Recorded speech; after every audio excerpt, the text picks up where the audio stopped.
Salut mes petits farfadets démoniaques, c'est Halloween et pour fêter cette fête stupide où des abrutis se déguisent en démons pour aller se rouler dans des animaux morts au lieu d'apporter des fleurs sur la tombe de leurs ancêtres, je vous propose d'étudier une aventure d'un démon à la tête de crâne enflammé, j'ai nommé le Ghost Rider, dit le motard fantôme pour ceux qui n'auraient pas encore compris. Aujourd'hui, on va faire de l'humour de boomer, de l'humour de Facebook, bref de l'humour de vieux.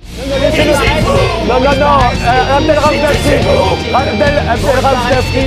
Cet été, un généreux donateur qu'on appellera Donatien le donateur s'est débarrassé bien volontiers, m'a donné sa collection d'albums velus du motard fantôme paru chez Haredi dans la collection Artima Color Marvel Superstar. Une anecdote au passage, c'était un samedi. Une collection de 10 albums publiés en France entre 1981 et 1983. J'avais envie au départ de faire une vidéo dessus, mais en lisant l'ensemble des albums et après avoir vomi, j'ai compris pourquoi Donatien me les avait donnés. Ce n'est pas un cadeau, mais bel et bien un héritage maudit. Comment ne pas dire que c'est de la bouse fiantée. Aussi, je ne ferai pas de vidéo consacrée à cette collection. Ah!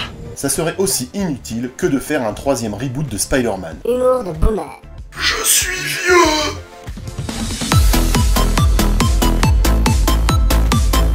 Ces livres ne sont pas bons, écoute la peau des fesses pour ce que c'est. Sérieux les mecs, vous êtes vraiment prêts à payer cher pour obtenir un vieux bouquin qui coûtait 8 francs à l'époque? Espèce de taré. Nonobstant, le premier album a attiré mon attention pour son contenu, en un seul mot, car l'intrigue apporte quelque chose d'intéressant au personnage, et je me propose de vous présenter avec la grâce altière et le charisme attirant qui me caractérise, surtout auprès des jeunes femmes d'une trentaine d'années, voire moins. Jean-Michel, je me la kiffe. L'album d'Haredi est sorti au 3e trimestre 1981 en France, et porte le nom assez recherché, il faut bien le dire, du motard fantôme. Voilà tout ce qu'ont trouvé les créatifs de chez Haredi pour présenter ce bouquin. Il compile les Ghost Rider 43 à 45 datant d'avril à juin 1980. Au scénario, on a Michael Fleischer, tandis que les numéros 43 et 44 sont dessinés par Carmine Infantino et le numéro 45 par Don Perlin. Je sais combien ces deux auteurs sont appréciés par les viewers de cette chaîne. Non.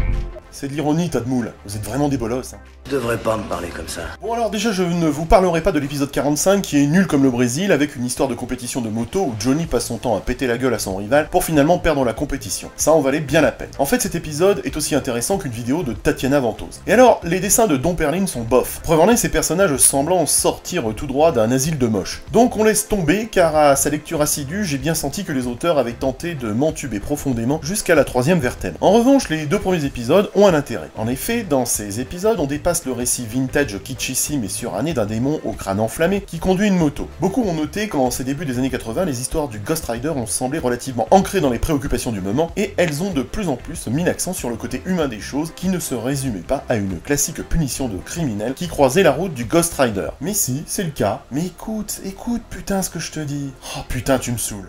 Dans les épisodes 43 et 44, justement, nous voyons de plus en plus Johnny Blaze et le Ghost Rider comme des entités distinctes. Et le but du sorcier qui affronte dans cette histoire le motard fantôme est de les séparer définitivement. Ainsi, le récit essaye de nous montrer qu'il s'agit vraiment de deux personnages distincts, même s'ils ne peuvent pas survivre l'un sans l'autre. Azazia's Crimson Mage réussit à piéger le Ghost Rider sur un pentagramme qui dissocie Johnny du Ghost Rider. La scène bascule brutalement sur un autre lieu avec un type allongé sur le sol. On a du mal au niveau du dessin à comprendre que c'est Johnny Blaze. Les dessins d'Infantino ne sont pas jolis. Regardez comme Johnny Blaze ressemble trop à Luke dans la guerre des étoiles. Ce n'est pas vrai.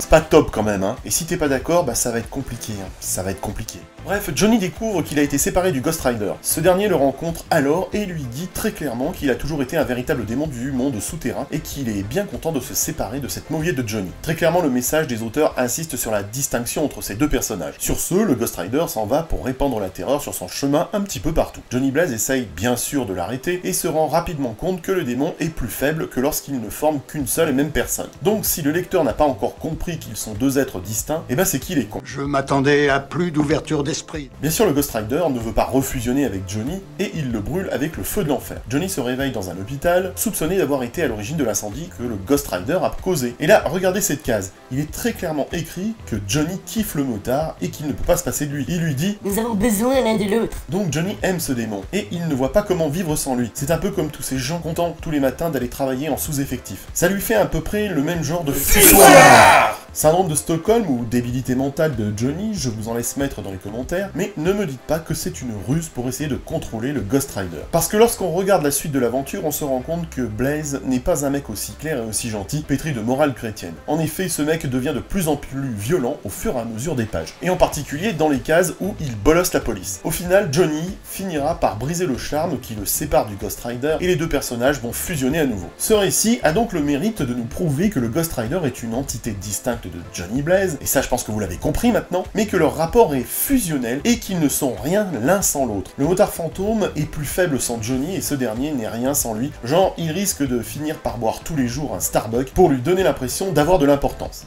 Ah oui, hein, on peut en arriver là. Moi je vous le dis, hein, c'est arrivé un copain à moi. Côté dessin, ce n'est pas la panacée. Le style de Don Perlin est souvent très décrié, même si beaucoup s'accordent à dire que c'est un style qui convenait parfaitement à la présentation de la moto. Son art a beau être rigide et rétro, à la fin des années 70, début 80, tu m'étonnes. Il n'en garde pas moins des éléments réalistes. Et justement, les choses changent radicalement pour cette histoire en deux parties avec Carmine Infantino, qui a un style beaucoup plus fluide, qui s'adapte bien à cette intrigue, qui comme par hasard traite de sorciers. Oui, pour ceux qui ne le savent pas, Carmine Infantino a toujours eu un gros kiff pour les histoires fantastiques, il n'y a qu'à voir les premiers récits de Spider-Woman. À l'instar de Johnny Blaze, cet album n'a pas de quoi nous enflammer la tête. Si sa lecture ne risque pas de nous faire mal au crâne, elle peut réveiller en nous de vieux fantômes chevauchant la démoniaque moto, de l'agacement et du mépris pour ce genre de récit au style tachiste issu de la période fiante. C'est de l'humour maîtrisé les gens, hein. Calmez-vous dans les commentaires, hein, pour un peu que vous en laissiez un. Et vous, que pensez-vous de ce personnage et des auteurs cités dans cette vidéo? Laissez aussi un post-blow, même si vous n'avez pas aimé mon flow, ce qui prouve d'ailleurs au passage que vous avez mauvais goût et mauvaise haleine. Bref, ça m'évitera de débarquer chez vous pour vous bolosser. À bientôt mes petits diablotins.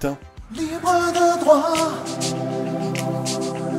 générique libre de droit, libre de droit. Cette chanson est à moi, YouTube l'enlève pas, c'est libre de droit. On est à la fin de cette vidéo, et si vous êtes toujours en train de la regarder, bah déjà je vous en remercie. Et deuxièmement, eh bien écrivez Corinne Touzé dans les commentaires pour me montrer que vous étiez arrivé jusqu'ici. Je vous fais des gros bisous, à bientôt. Je suis vieux.